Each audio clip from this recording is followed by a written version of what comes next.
Danes se bova lotila enega najpomembnejših, morda celo najtežjih preizkusov, kar smo jih naredili v sklopu avtomobilnosti.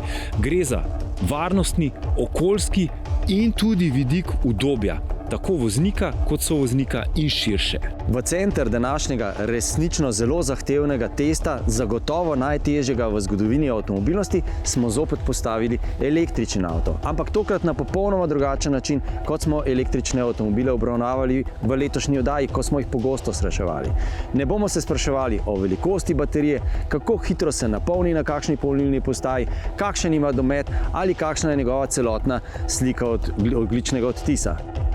Bomo pa pogledali, ali je lahko električen avto takšen asistenčni sistem, kot smo ga vajeni, da ne bom preveč izdal, starši. Imamo 3 avtomobile, en je bencinski, en je dizelski, tretji pa električni, istega modela in pregovorne francoske udobnosti. Prav ta francoska udobnost bo tokrat še posebej na preizkusu. Zdaj verjetno že veste, kam meriva.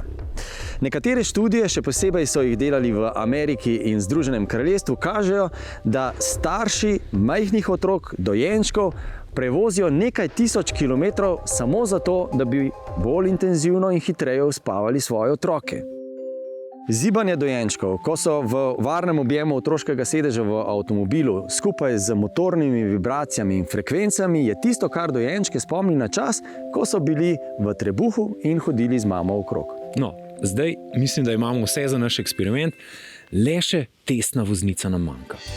Z nami je Ota, letnik 2021. No, juni 2021. Ota je naša daleč najmlajša sodelavka. Pomagala pa nam bo najti odgovor, ali dojenček hitreje zaspi v dizelskem, bencinskem ali električnem Citroenu C4.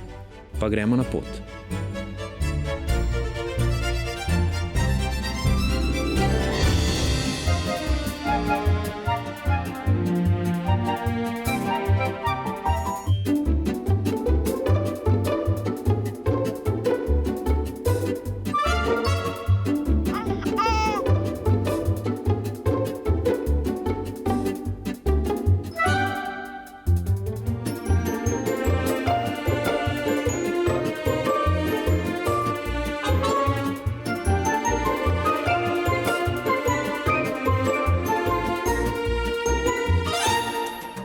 In kakšen je epilog te današnje zgodbe? Kar se dojenčkov tiče, je važno samo, da je v avtu toplo, da je avto varen, udoben in da se pelje. No, dojenčkov.